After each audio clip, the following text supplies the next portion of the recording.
Hi hello ಎಲ್ಲರೂ ಹೇಗಿದ್ದೀರಾ? Welcome back to my channel. ಇವತ್ತಿನ ವ್ಲಾಗು ಹಬ್ಬದ ಪ್ರಿಪ್ರೇಷನ್ಸ್ ಮತ್ತು ಶಾಪಿಂಗ್ ವ್ಲಾಗ್ ಆಗಿರುತ್ತೆ. ಹಬ್ಬದ ಹಿಂದಿನ ದಿವಸ ಆಗಿರೋದ್ರಿಂದ ಅವತ್ತು ಅಮಾವಾಸ್ಯೆ ಇದ್ದಿದ್ದ ಕಾರಣ ನಾವು ಅಭಿಷೇಕಕ್ಕೆ ಕೊಟ್ಟಿದ್ವಿ. ಸೊ ಇವಾಗ ನಾವು ದೇವಸ್ಥಾನಕ್ಕೆ ಹೋಗ್ತಾ ಇದ್ದೀವಿ. ಅದು ಮುಗಿಸ್ಕೊಂಡು ನಮ್ಮ ಶಾಪಿಂಗ್ ಕಂಟಿನ್ಯೂ ಮಾಡೋಣ. ನಾವೆಲ್ಲ ಚಿಕ್ಕ ಮಕ್ಕಳಾಗಿದ್ದಾಗ ನಮ್ಮ ತಲೆಯಲ್ಲಿ ಬರ್ತಾ ಇದ್ದಿದ್ದು ಯುಗಾದಿ ಹಬ್ಬ ಅಂತಂದರೆ ಎಣ್ಣೆ ಸ್ನಾನ, ಹಬ್ಬದ ಅಡುಗೆ ಮತ್ತು ಹೊಸ ಬಟ್ಟೆ.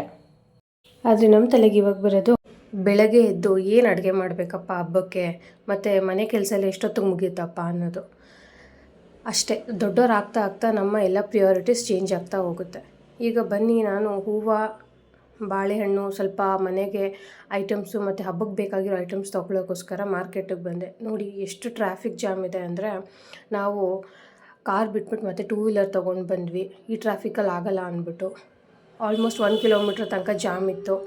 ಮತ್ತು ಹಬ್ಬಕ್ಕೆ ಸ್ವಲ್ಪ ಐಟಮ್ಸ್ ಬೇಕಾಗಿರೋದ್ರಿಂದ ಮಾರ್ಕೆಟಲ್ಲಿ ನೋಡಿ ಎಲ್ಲ ಕಡೆ ಮಾವಿನ ಸೊಪ್ಪು, ಬೇವಿನ ಸೊಪ್ಪೇ ದರ್ಬಾರು. ನಾವು ಮಾವಿನ ಸೊಪ್ಪು, ಬೇವಿನ ಸೊಪ್ಪು ಮತ್ತು ಸ್ವಲ್ಪ ಹಣ್ಣು ತರಕಾರಿ ಎಲ್ಲ ತೊಗೊಳ್ಳೋಣ ಅಂತ ಮಾರ್ಕೆಟಿಗೆ ಬಂದ್ವಿ. ನಾವು ಇದು ಮುಗಿಸ್ಕೊಂಡು ಬಟ್ಟೆ ಶಾಪಿಂಗ್ ಮಾಡಬೇಕಿತ್ತು. ನನ್ನ ಮಗನಿಗೆ ಸ್ವಲ್ಪ ಬೇರೆ ಕಡೆ ತೊಗೊಂಡಿದ್ವಿ, ಇನ್ನು ಸ್ವಲ್ಪ ಬೇರೆ ಕಡೆ ತೊಗೊಳ್ಳೋಣ ಅಂದ್ಬಿಟ್ಟು ಬಂದ್ವಿ. ನೋಡಿ ನನ್ನ ಹಸ್ಬೆಂಡು ಈ ಕಡೆಯಿಂದ ಆ ಕಡೆ ಹೋಗಿ ತೊಗೊಂಡು ಬರ್ತಾಯಿದ್ದಾರೆ. ನೋಡಿ ಇದೇ ದೇವಸ್ಥಾನಕ್ಕೆ ನಾವು ಬಂದಿದ್ದು.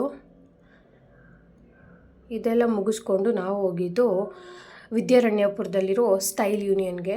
ಇದು ಬರೋದು ಝುಡಿಯೋ ಆಪೋಸಿಟು. ಝುಡಿಯೋಗೂ ಹೋಗಿದ್ವಿ. ನಮಗೆ ಹೊಸ ಕಲೆಕ್ಷನ್ಸ್ ಏನಿರಲಿಲ್ಲ, ಹಳೆ ಕಲೆಕ್ಷನ್ಸ್ ಇದ್ದಿದ್ದರಿಂದ ನಮಗೇನಷ್ಟು ಸ್ಯಾಟಿಸ್ಫೈ ಆಗಲಿಲ್ಲ. ಸರಿ, ಸ್ಟೈಲ್ ಯೂನಿಯನಲ್ಲಿ ಏನೇನೋ ಹೊಸ ಕಲೆಕ್ಷನ್ಸ್ ಬಂದಿದೆಯಾ ಅಂತ ನೋಡೋಣ ಅಂತ ಬಂದ್ವಿ. ಹಬ್ಬಕ್ಕೆ ತುಂಬ ಕಲೆಕ್ಷನ್ಸ್ ಬಂದಿತ್ತು. ಅದರಲ್ಲೂ ಕೋಡ್ ಸೆಟ್ ಒಂದು ತುಂಬ ಚೆನ್ನಾಗಿ ಬಂದಿತ್ತು, ಮಕ್ಕಳಿಗೆ, ವುಮೆನ್ಸ್ಗೆ, ಮೆನ್ಸ್ಗೆಲ್ಲ. ನೋಡಿದೆಲ್ಲ ಆಕ್ಸೆಸರೀಸ್ ಕಡೆ ಅಲ್ಲಿ ಆಲ್ಮೋಸ್ಟ್ 99ಇಂದನೇ ಶುರು. ಇಲ್ಲೂ ತುಂಬ ಚೆನ್ನಾಗಿತ್ತು ಕಲೆಕ್ಷನ್ಸ್ ಮಾತ್ರ. ಲೇಡೀಸ್ಗಾಗಿರ್ಬೋದು, ಮಕ್ಕಳಿಗಾಗಿರ್ಬೋದು. ನಾವು ಒಂದು ಸ್ವಲ್ಪ ತೊಗೊಂಡ್ವಿ. ನೋಡಿ ಲೇಡೀಸಲ್ಲಿ ಸುಮಾರು ಕಲೆಕ್ಷನ್ಸ್ ಇದೆ. ನಾವೆಲ್ಲ ಮುಂಚೆ ಹಬ್ಬಕ್ಕಂದರೆ ಒಂದು ವಾರ ಮುಂಚೆನೇ ಶಾಪಿಂಗ್ ಮಾಡ್ತಾಯಿದ್ವಿ. ಇವಾಗ ಹಾಗಲ್ಲ. ಇವಾಗ ಹಿಂದಿನ ದಿವಸನೂ ಹೋಗ್ಬೋದು, ಯಾವಾಗ ಬೇಕಾದ್ರೂ ಹೋಗ್ಬೋದು ಶಾಪಿಂಗಿಗೆ. ನೋಡಿ ಚಿಕ್ಕ ಮಕ್ಕಳ ಬಟ್ಟೆ ಎಲ್ಲ ಆಲ್ಮೋಸ್ಟ್ 99 ರುಪೀಸಿಂದ ಸ್ಟಾರ್ಟ್ ಆಗಿತ್ತು. ಲೆಗ್ಗಿನ್ಸ್ ಎಲ್ಲ, ವುಮೆನ್ಸ್ ಟಾಪ್ಸು ಅಷ್ಟೇ 399, 299ಇಂದ ಇತ್ತು. ಕಲೆಕ್ಷನ್ಸ್ ಮಾತ್ರ ತುಂಬ ಆಸಮ್ ಆಗಿತ್ತು ಈ ಸತಿ ಬಂದಿದ್ದ ಕಲೆಕ್ಷನ್ಸು. ಆಮೇಲೆ ಸಮ್ಮರ್ ವೇರ್ಗೆ ಕರೆಕ್ಟಾಗಿತ್ತು. ಸಮ್ಮರ್ಗೆ ಆಲ್ಮೋಸ್ಟ್ ನಾವು ಯೂಸ್ ಮಾಡೋದೇ ಕಾಟನ್ ಔಟ್ಫಿಟ್ಟು, ತುಂಬ ಚೆನ್ನಾಗಿತ್ತು. ನನಗೆ ಯಾವ ಥರ ಹುಡುಕ್ತಾ ಇದ್ದೋ ನನ್ನ ಮಗನಿಗೆ ಆ ಥರ ಸಿಕ್ತು. ನೋಡಿ ನನ್ನ ಮಗ ಈ ಬೊಂಬೆ ಜೊತೆ ಆಟಾಡ್ತಾ ಇದ್ದಾನೆ. ಮತ್ತು ಮೆನ್ಸ್ ಕಲೆಕ್ಷನ್ಸು ಅಷ್ಟೇ ತುಂಬ ಚೆನ್ನಾಗಿತ್ತು. ನನ್ನ ಹಸ್ಬೆಂಡ್ ಆಲ್ರೆಡಿ ಅವ್ರು ಬೇರೆ ಕಡೆ ತೊಗೊಂಡಿರೋದ್ರಿಂದ ಇಲ್ಲಿ ಸುಮ್ಮನೆ ನೋಡ್ತಾಯಿದ್ರು, ಪ್ರೈಸಸ್ ಕಂಪೇರ್ ಮಾಡ್ತಾಯಿದ್ರು. ಬಟ್ ಇಲ್ಲೂ ತುಂಬ ಚೆನ್ನಾಗಿತ್ತು. ಪ್ರೈಸ್ ವೈಸು ಅಷ್ಟೇ, ಕ್ವಾಲಿಟಿ ವೈಸು ಅಷ್ಟೇ.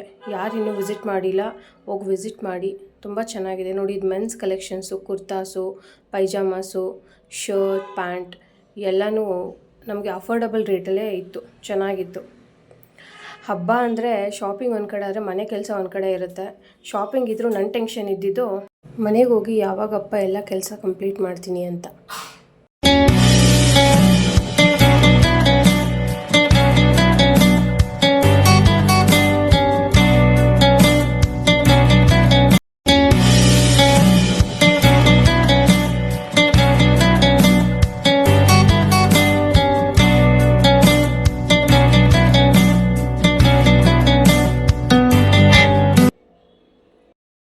ಶಾಪಿಂಗ್ ಎಲ್ಲ ಮುಗಿಸ್ಕೊಂಡು ಮನೆಗೆ ಬಂದಮೇಲೆ ನಮ್ಮಮ್ಮ ಸ್ವಲ್ಪ ಹೂವು ತಂದುಕೊಟ್ಟಿದ್ರು. ಬಿಡಿ ಹೂವು ತುಂಬ ಜಾಸ್ತಿ ಇತ್ತು. ಸರಿ ಏನು ಮಾಡೋದು, ಇಷ್ಟು ಯೂಸ್ ಆಗಲ್ವಲ್ಲ, ಸ್ವಲ್ಪ ಹಾರ ಪೋಣಿಸೋಣ ದೇವ್ರಿಗೆ ಫೋಟೋಗೆ ಆಗೋ ಥರ ಅಂದ್ಬಿಟ್ಟು. ಈಗ ನೋಡಿ ನಾನು ಹಾರ ಪೋಣಿಸ್ಕೊಂಡು ಕೂತಿದ್ದೀನಿ. ಆಲ್ಮೋಸ್ಟ್ ಟೈಮ್ 9 o'clock ಆಗಿತ್ತು. ಆದ್ರೂ ಕಂಪ್ಲೀಟ್ ಮಾಡಿಬಿಟ್ಟೆ ಊಟ ಮಾಡೋಣ ಅಂದ್ಬಿಟ್ಟು ಇದನ್ನು ಮಾಡ್ಕೊಂಡು ಕೂತಿದ್ದೀನಿ. ಅದರಲ್ಲಿ ನನ್ನ ಮಗ ಬೇರೆ ಸ್ವಲ್ಪ ಗಲಾಟೆ ಮಾಡ್ತಾಯಿದ್ದ. ಅದಕ್ಕೆ ನಾನು ಜಾಸ್ತಿ ಹಾರ ಪೋಣಿಸೋಕ್ಕಾಗಿಲ್ಲ. ಒಂದು ಪೋಣಿಸ್ದೆ ನೋಡಿ, ಒಂದು ಫೋಟೋಗೆ ಆಗೋ ಥರ. ಎಷ್ಟೇ ಕೆಲಸ ಇದ್ದರೂ ನಾವು ನಮ್ಮ ಮನೇಲಿ ಹಬ್ಬ ಮಾಡ್ಬೇಕಾದ್ರೆ ಈ ಥರ ಹಿಂದಿನ ದಿವಸದ ಪ್ರಿಪ್ರೇಷನ್ಸು ನನಗೆ ತುಂಬ ಇಷ್ಟ ಆಗುತ್ತೆ. ಈ ಥರ ನಿಮಗೂ ಹೂವು ಪೋಣಿಸೋದಂದರೆ ಇಷ್ಟ ಅಂದರೆ ಕಮೆಂಟ್ ಸೆಕ್ಷನಲ್ಲಿ ಕಮೆಂಟ್ ಮಾಡಿ. ಬಟ್ ಇದಕ್ಕೆ ತುಂಬ ಪೇಷನ್ಸ್ ಬೇಕು ಮತ್ತು ತುಂಬ ಹುಷಾರಾಗಿ ಮಾಡಬೇಕು. ಆಲ್ರೆಡಿ ನನ್ನ ಕೈ 2 ಸತಿ ಚುಚ್ಕೊಂಡೆ ಇದು ಮಾಡಬೇಕಾದ್ರೆ. ಬಟ್ ಆದ್ರೂ ಹೂವು ಎಷ್ಟು ಚೆನ್ನಾಗಿದೆ ಅಂದರೆ ಅದನ್ನು ಸುಮ್ಮನೆ ಹಾಗೆ ಇಡೋಕ್ಕೂ ಮನಸ್ಸು ಬರೋಲ್ಲ, ಮತ್ತು ಅದಕ್ಕೆ ತೋಟನೂ ಇರಲಿಲ್ಲ. ಸೊ ಅದಕ್ಕೋಸ್ಕರ ಪೋಣಿಸಿದ್ರೆ ಚೆನ್ನಾಗಿರುತ್ತೆ ಅಂದ್ಬಿಟ್ಟು ನಾನು ಇವಾಗ ಇಲ್ಲಿ ಕೂತ್ಕೊಂಡು ಈ ಕೆಲಸ ಮುಗಿಸ್ತಾ ಇದ್ದೀನಿ. ಆಲ್ಮೋಸ್ಟ್ ಎಲ್ಲ ಕೆಲಸ ಮುಗಿಸ್ಬಿಟ್ಟು ಲಾಸ್ಟ್ ಇದಕ್ಕೆ ಬಂದಿದ್ದೆ. ಬೆಳಗ್ಗೆ ಬೇಗ ಎದ್ದು ಹಬ್ಬಕ್ಕೆ ಬೇರೆ ಪ್ರಿಪ್ರೇಷನ್ಸ್ ಮಾಡ್ಕೊಬೇಕಾಗಿತ್ತು. ಸೊ ಅದಕ್ಕೆ ಇವತ್ತು ನೈಟೇ ಮಾಡ್ಕೊಂಡು ಬಿಡೋಣ ಅಂದ್ಬಿಟ್ಟು ಹೂವು ಪೋಣಿಸ್ತಾ ಇದ್ದೀನಿ. ಅದು ವರ್ಷದ ಮೊದಲನೇ ಹಬ್ಬ ಯುಗಾದಿ. ನಮಗೆ ಸಂಕ್ರಾಂತಿ ಹಬ್ಬ ಆಗಿರ್ಬೋದು ಮೊದಲನೇ ಹಬ್ಬ, ಆದ್ರೂ ಈ ಹಬ್ಬ ಏನಕ್ಕೆ ಸ್ಪೆಷಲ್ ಅಂದರೆ ನಮಗೆ ಹೊಸ ವರ್ಷ ಶುರುವಾಗೋದೇ ಇದರಿಂದ. ಸೊ ಅದಕ್ಕೆ ನಮಗೆ ಇದು ಹೊಸ ವರ್ಷ ಶುರುವಾಗೋದ್ರಿಂದ ಇದು ನಮಗೆ ಎಲ್ಲ ಹೊಸತನ ತಂದುಕೊಡುತ್ತೆ ಅನ್ನೋ ನಂಬಿಕೆ ನಮ್ಮಲ್ಲಿದೆ. ಸೊ ಇದನ್ನು ನಾವು ಯಾವಾಗಲೂ ತುಂಬ ಖುಷಿಯಿಂದ ಸಡಗರದಿಂದನೇ ಆಚರಿಸ್ತೀವಿ. ಏನೇ ಆದ್ರೂ ಈ ಹಬ್ಬದಲ್ಲಿ ನಾವು ಮಾಡೋ ಅಡುಗೆ ಇರ್ಬೋದು, ಎಣ್ಣೆ ಸ್ನಾನ ಆಗಿರ್ಬೋದು, ಹೊಸ ಬಟ್ಟೆ ಹಾಕೋದಿರ್ಬೋದು, ಪ್ರತಿಯೊಂದು ನಮ್ಮ ಮನಸ್ಸಿಗೆ ತುಂಬ ಖುಷಿ ಕೊಡುತ್ತೆ, ಒಂದು ಸಂತೋಷ ಕೊಡುತ್ತೆ. ಸರಿ, ಆಲ್ಮೋಸ್ಟ್ ನಾನು ಇವಾಗ ಅರ್ಧ ಕಂಪ್ಲೀಟ್ ಮಾಡಿದ್ದೆ. ಇನ್ನು ಸ್ವಲ್ಪ ಹೂವು ತೊಗೊತಾ ಇದ್ದೀನಿ. ನೋಡಿ ಎಷ್ಟು ಫ್ರೆಶ್ ಆಗಿದೆ ಹೂವು. ಇಷ್ಟೊಂದು ಹೂವನ್ನ ಹೇಗೆ ಹಾಗೆ ಇಡೋಕ್ಕಾಗುತ್ತೆ? ಸೊ ಅದಕ್ಕೆ ಯಾವ ಥರ ಯುಟಿಲೈಸ್ ಮಾಡ್ಬೋದು ಅಂತ ಯೋಚನೆ ಮಾಡಿಕೊಂಡು ನಾನು ಈ ಥರ ಹಾರ ಪೋಣಿಸ್ಬಿಟ್ಟು ಖಾಲಿ ಮಾಡೋಣ ಅಂತ ಕೂತ್ಕೊಂಡಿದ್ದೀನಿ. ಯುಗಾದಿ ಹಬ್ಬ ಅಂದ್ರೇ ಬೇವು ಬೆಲ್ಲ ಎರಡು ಸಮ ಪ್ರಮಾಣದಲ್ಲಿ ತೊಗೊತೀವಿ ನಾವು. ಅದೇ ಥರ ಜೀವನದಲ್ಲಿ ಸುಖ ದುಃಖ ಅನ್ನೋದನ್ನು ನಾವು ಈಕ್ವಲಾಗಿ ತೊಗೊಬೇಕು. ಕಷ್ಟ ಬಂದಾಗ ಕುಗ್ಗಬಾರ್ದು, ಸಂತೋಷ ಬಂದಾಗ ಹಿಗ್ಗಬಾರ್ದು. ಈ ಜೀವನದ ಒಂದು ಸೂತ್ರನ ಅಳವಡಿಸ್ಕೊಂಡ್ರೆ ನಮ್ಗೆ ಯಾವ ಕಾಲಕ್ಕೂ ನೋವಾಗಲ್ಲ. ಎಷ್ಟೇ ಕಷ್ಟ ಬಂದರೂ ಅದನ್ನು ಫೇಸ್ ಮಾಡೋ ಧೈರ್ಯ ನಮ್ಮಲ್ಲಿರಬೇಕು, ಛಲ ನಮ್ಮಲ್ಲಿರಬೇಕು. ಆಗಲೇ ನಾವು ಈ ಸೊಸೈಟಿಲಿ ಇರೋಕ್ಕಾಗೋದು. ಕಷ್ಟ ಬಂದಾಗ ನೋವು ತಡ್ಕೊಳಕ್ಕಾಗಲ್ಲ ಅಂತಂದರೆ ಖಂಡಿತ ಇನ್ನಷ್ಟು ಕಷ್ಟ ಆಗುತ್ತೆ.